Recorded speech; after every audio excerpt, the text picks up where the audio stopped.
Hey everyone, this is Dip and I'm going to share my experience and guide to Call of Duty Mobile Zombies. You might be wondering why I'm playing a mobile game on a PC, because I'm too poor to afford a mobile phone. I do have a mobile phone, I just don't know how to play on it. Upon entering the game, I stumbled upon a pistol and began wildly shooting at the zombies like a crazed amateur, all the while pretending to have some sort of extraordinary sixth sense. Remember this, when you blow zombies, you earn points. These points are like gold that you can splurge on all kinds of crap. Using those, the game gets a bit easier. As I was lying contemplating my life choices, I couldn't help but think, maybe I should have used this from the start. If you're knocked down, just throw some coins at yourself and see if that helps. As I was casually strolling through the game, I stumbled upon an Easter egg. You wouldn't believe it, you can switch the final boss from this insect to this tree hugging hippie. Believe me, you absolutely need this tree hugger as your ultimate boss.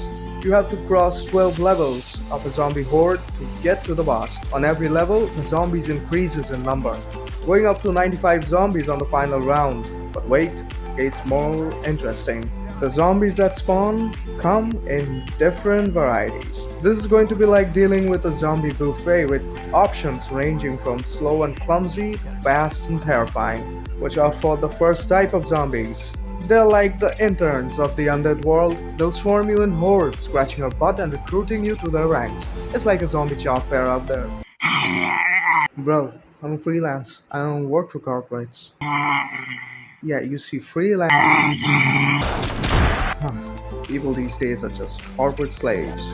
Then comes the Electro Boys. In game, they're called avocados. These Dr. Manhattan looking motherfuckers are going to stick to you like a plug during constipation. You try to do a runner, poof, they'll teleport right alongside you. Get them to hide, they magically appear. When you respawn after you kick the bucket, they're right there behind you, ready to zap you with their electrifying balls. Dodge or you might end up being dead. But hey, at least they're easy to take down. Now you get the dogs. The dogs pop right up in your face like the fine print you missed when signing your contract. Don't side in Warnia. Legend has it that in ancient times, the sky will part, and amidst thunder and lightning, a pack of dogs will appear, ready to play leapfrog with your unfortunate crotch. Now the fourth type, Optimus Prime. known as Brutus. These Optimus Prime. will hunt you down till the end of hell, charging you all around the map while you run like a pink-haired boy on periods. These absolute will push all the other zombies aside and charge you with a big black stick, while you have nothing to do except to accept your fate. It all comes down to this crispy known as Infernos. They strut towards you, licking their lips, salivating, and giving you that classic predator stare. They're all geared up to cook your juicy perfect medium rare. They'll inch closer, hanging out behind their crew, and occasionally sending out their own dogs your way. And they blow up on your face if they reach you, hence confirming my previous cooking statement. Now about our power-up situation. We've got 7 power-ups for grabs, each in a nice glass bottle. After taking a swig, you're going to feel like the most over-the-top powerful human being on the planet. It's like a temporary ego boost in liquid form, and hey, each bottle gives you a different wacky ability. It's like a real-life Friday night, but more delusional. First up, we have Quick Revive. After guzzling down this magical elixir, you'll gain the power to bring your drunk buddy back on their feet and get them grooving again. This bottle will go for 500 points. In other words, it's the cheapest on the shelf. Secondly, there's Double Tap. You start firing 2 bullets on a single tap. It's like seeing double after just a couple of bottles, which is not manageable with your butterfly belly. Good luck keeping aim with that party trick, cost 2000 points. Then comes Deadshot Daiquiri. You're so tipsy at this point, all you can see are heads, swinging your aim towards them like a sissy drunk at a girl's only sleepover. It's like you're trying to serve up some serious slurred speech with a side of questionable aim. A whopping 1500 points for this. This is Speed Cola. At this point, everything is moving slower except for your hand movements.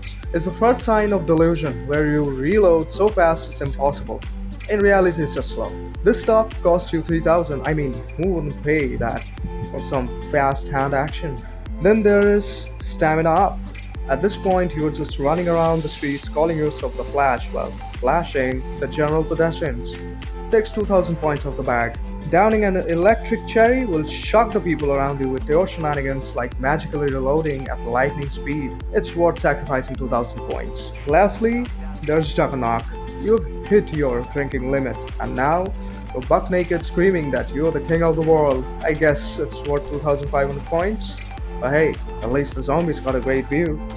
The Easter egg is so obvious it's practically wearing a neon sign that says, "Hi, I'm an Easter egg."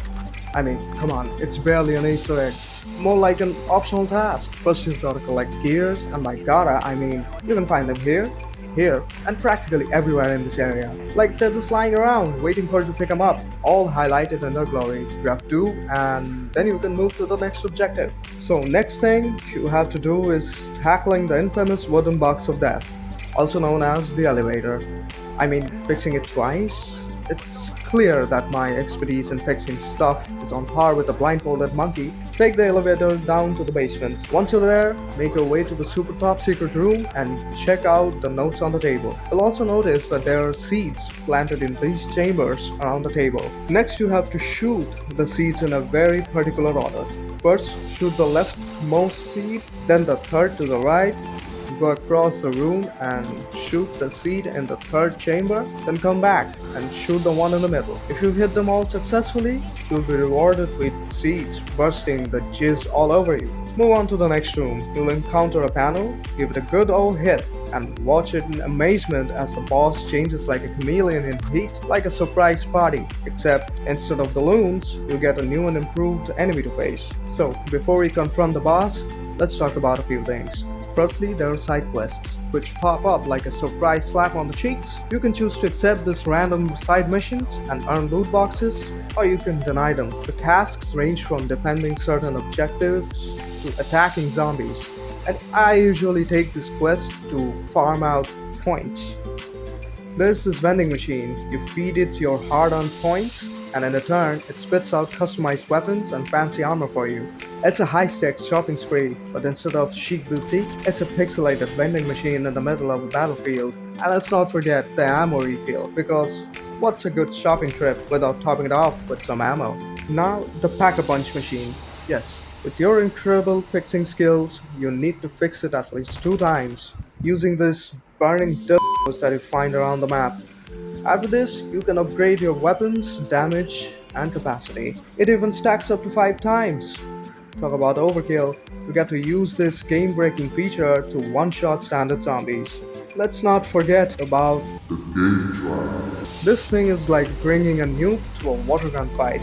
It makes everything else looks like child's play. Your weapons, special abilities, your upgrades, special zombies, your dignity, everything gets obliterated by this bad boy. I'm pretty sure the boss spawns in a completely different dimension just to get away from this monstrosity. Now we are finally approaching the boss. This Triusi is so terrible that you might want to gouge your eyes out just by looking at it. This ugly will chase you like a predator in a dark alley. This boss will release flying orbs that comes at you and glow on your face. Then it grabs the ground and summons spikes right under your Occasionally, it will go to the center, squirt seeds all around, and then passes out for a moment. And like a wrong hole, you can destroy the seeds to gain some proteins. Sometimes it traps you in vines that tickle you the longer you stay in it. You can shoot the vines to get out, and its final attack is slapping the ground so hard it knocks you out if you're in the vicinity.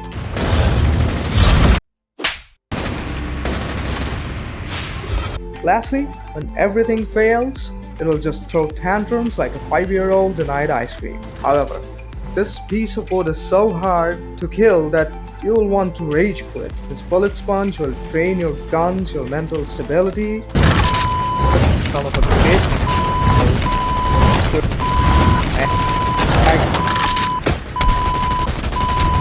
Finally, you can get out of this hell, collect the rewards, and uninstall the game.